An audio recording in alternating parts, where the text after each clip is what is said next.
How many millions died in the Bengal famine because the empire prioritized food for its soldiers over its own people? Why does the world still celebrate Churchill as a hero, while India remembers him as the man who let millions starve? If India was once the richest nation on earth, who really destroyed its economy? Invaders or systematic colonial theft? Millions of Indians still ask these questions. India was drained, betrayed, and humiliated. Its wealth plundered, its industries crushed, its people starved. Yet time and again, India rebuilt itself, stronger, wiser, and unbroken. Brick by brick, hand by hand, it rose from the ashes of exploitation to claim its rightful place in the world. They came quietly at first as merchants and travelers in the early 1600s, docking their ships at the bustling ports of Surat, Calcutta, and Madras. India welcomed them with trade, with opportunity, with open arms. But the hands offered in friendship were clasped in control. They came as traders. They left as thieves. For over 2 centuries, Britain drained India of its wealth, its industries, and its dignity. By the time they departed in 1947, India, which had once accounted for 27% of the world's economy in 1700, had been reduced to less than 4%. Not billion, not million. Trillions of dollars were taken, estimates suggesting over $45 trillion in today's value. In 1707, the death of the Mughal Emperor Aurangzeb left India fragmented, a land of princelings and regional power struggles.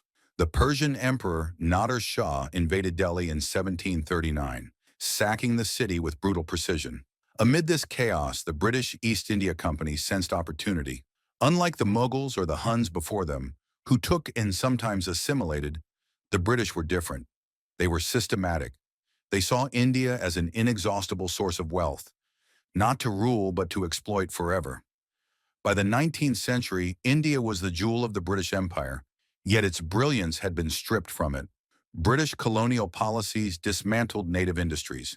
Indian textiles, which had once commanded a 25% share of the global trade, were destroyed. Artisans who had once woven fine silks and cottons for the world were crippled, their looms smashed, their thumbs broken, their livelihoods taken. Skilled workers became subsistence farmers. Merchants turned to the soil. Every branch of manufacturing was either monopolized or annihilated.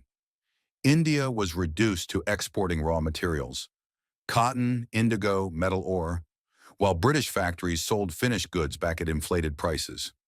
Taxes on farmers were catastrophic. In Bengal and Bihar, cultivators were taxed 50 to 80% of their harvest, collected even before crops were harvested. Many owed more than they could earn.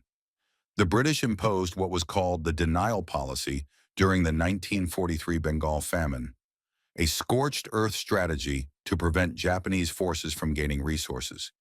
Destroying boats, hoarding food, and diverting grain overseas while millions of Indians starved. People ate grass, leaves, and even resorted to cannibalism. Over 3 million lives were lost. Ships full of rice sailed out of Indian ports while villages perished. When outside aid was offered, it was refused. Food went to Britain and Europe. India was left to suffer, and in private, British authorities openly blamed Indians for breeding like rabbits. The Kohinoor diamond, one of the world's largest, was stolen. Thousands of artifacts from India's temples and palaces were taken. Indian museums were emptied. British museums were filled. Cultural theft accompanied economic plunder. But wealth was not the only treasure they took from India.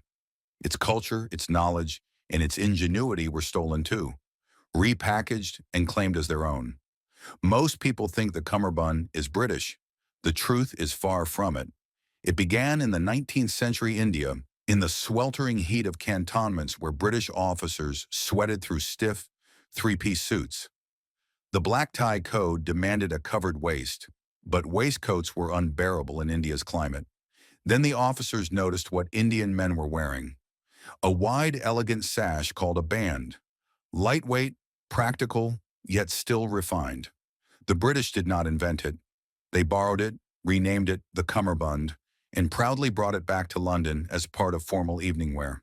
A subtle adoption, perhaps, but it is a symbol of a larger truth, a culture rich with ingenuity, beauty, and practical knowledge, repeatedly taken, renamed, and claimed as foreign. The cummerbund is not just a piece of clothing. It is a fragment of India's heritage, hidden in plain sight, quietly reminding the world of centuries of cultural theft. Indian industries were not just undermined, they were deliberately destroyed. British laws imposed an 80% tariff on Indian textiles, making export to Britain impossible, while Indian weavers were forbidden to sell elsewhere. Shipbuilding centers in Dhaka, Masulipatam, and Surat, once the pride of the Indian subcontinent, were reduced to silence. India's steel industry, including the production of wood steel, the famous Damascus Steel Prize in Europe, was suppressed. By 1947, only 0.7% of India was employed in any form of manufacturing. Even the railways, often cited as a gift of British rule, were constructed to extract wealth, not to empower Indians. Every mile cost £18,000, 9 times the cost in the United States. Rails connected farms to ports, not cities to each other, enabling faster export of grain and raw materials while famine raged inland. Consider the staggering human cost. Over 35 million preventable deaths occurred during British famines, more than the combined fatalities under Stalin and Mao, 5 times the Holocaust. India was systematically bled dry, physically and economically. British Prime Minister Marquis of Salisbury even admitted in Parliament that India was to be bled of money, a statement that revealed the cold arithmetic of colonial greed. And yet, amid centuries of plunder, India endured. Its culture survived, its knowledge persisted, its people adapted. By 1947, despite being impoverished and divided, India reclaimed its independence.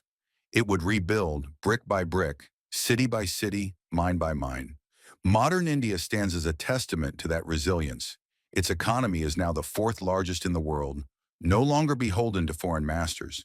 Its cities, Mumbai, Gurgaon, Bengaluru, Hyderabad, shine with innovation, industry, and entrepreneurship.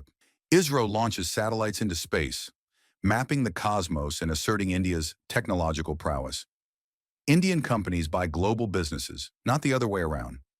Every skyscraper, every software park, every space launch is a statement. India thrives on its own terms. Yet the lessons of history remain vivid. British wealth flowed from India for centuries. The black tie, the cummerbund, symbols of Western refinement, were appropriated from Indian design. Cultural fingerprints of India remain unnoticed in fashion, architecture, and trade across the globe. The empire that once humiliated, starved, and stole now watches as India rises, commanding respect, influence, and admiration worldwide. History has come full circle. The nation that was drained of $45 trillion, that endured famines, deindustrialization, and cultural theft, now rises as a sovereign, powerful, and self-reliant force. From famine to food security, from looted wealth to billion-dollar enterprises, from silenced artisans to global innovators, India has rewritten its destiny. The question remains, echoing through centuries. If a nation that was stripped bare, exploited, and humiliated can rise to command the respect and power it does today, what is impossible for India tomorrow? India's story is one of resilience, justice, and the ultimate triumph of spirit over oppression. India defines its own future on its own terms, as it always should have.